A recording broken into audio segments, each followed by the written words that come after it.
welcome back to the fourth and final part of this current series of Braveheart Talks. What do I need to change today in order to be the person I want to become tomorrow? You know, over the last 3 weeks, I have given you 3 P's to consider. Change your perspective. We've looked at change your posture.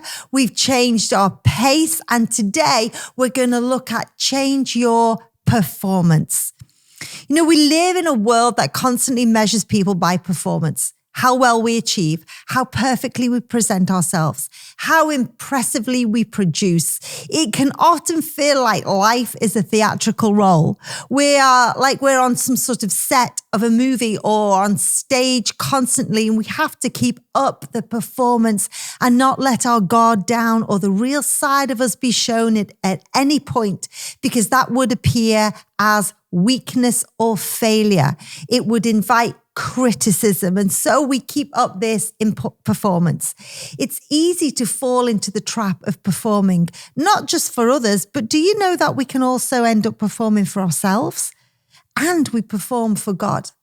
Yet scripture calls us to a different kind of living, one that is not rooted in performance, but a life that is rooted in purpose and authenticity.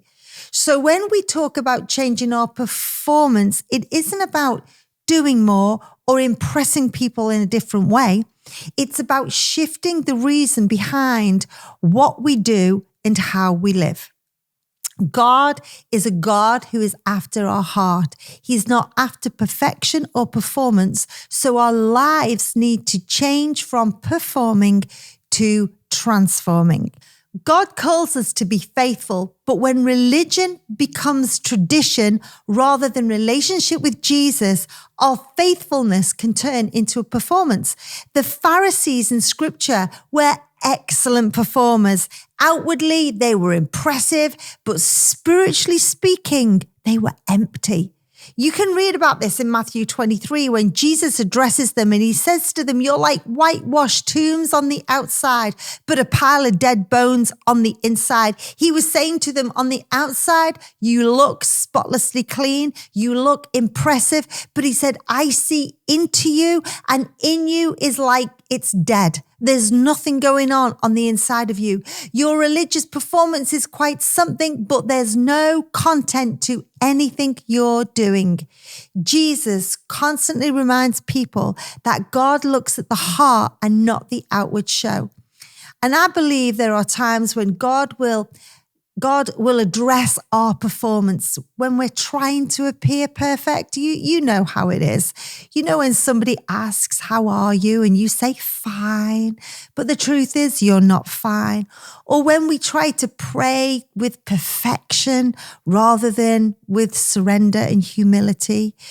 Changing our performance means choosing authenticity over popularity. It means I'm going to allow God to access my heart rather than looking like I'm playing a part. Putting on a performance, you know what? It can lead to exhaustion. We talked earlier in the podcast about life being exhausting. That in part is down to living a life of performance. But living life God's way leads to transformation. When we live to impress others or try to prove something to ourselves, we eventually burn out because performance demands constant effort.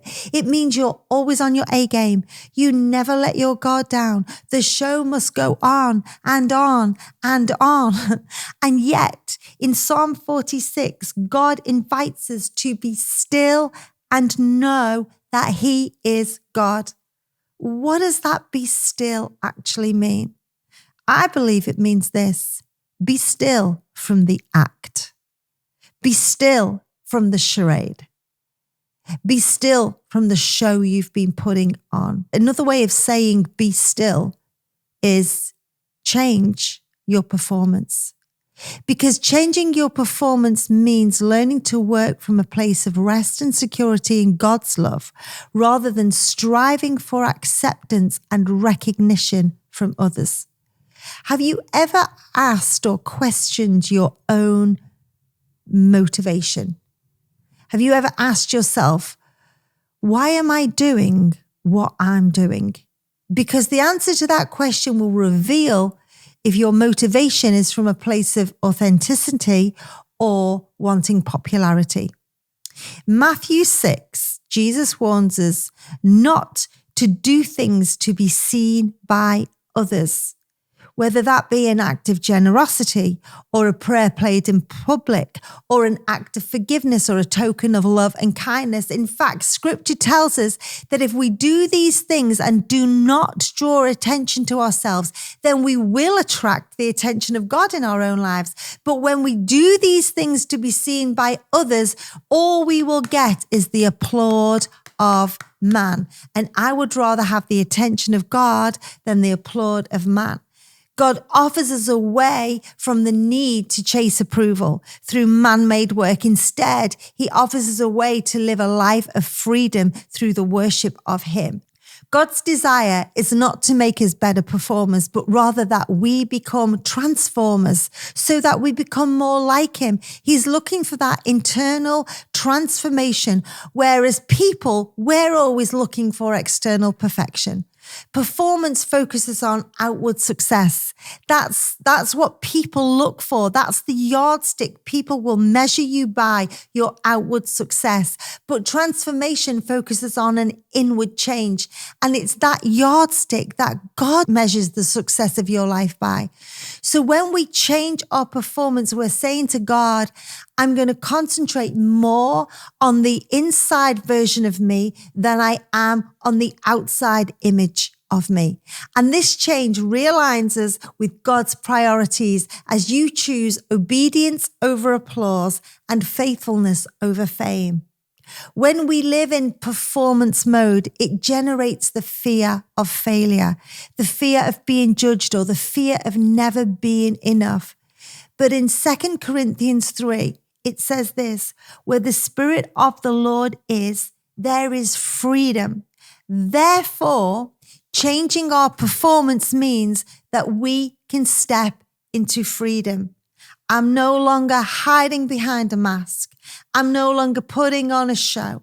I'm no longer bound by pretending to be a character that I'm not, but rather I'm living boldly and confidently in who God has made me. So, why don't we remind ourselves today, take the pressure off striving and choose to be transformed rather than living a life that is being performed. A performance-driven life confines you to live by a script of expectations set out by man. But a transformed life offers you freedom to be who you are so beautifully created to be. Well, I hope this podcast has helped you in some way today. Thanks for listening to Braveheart Talks, and I'd love it if you would subscribe or share this message with your friends.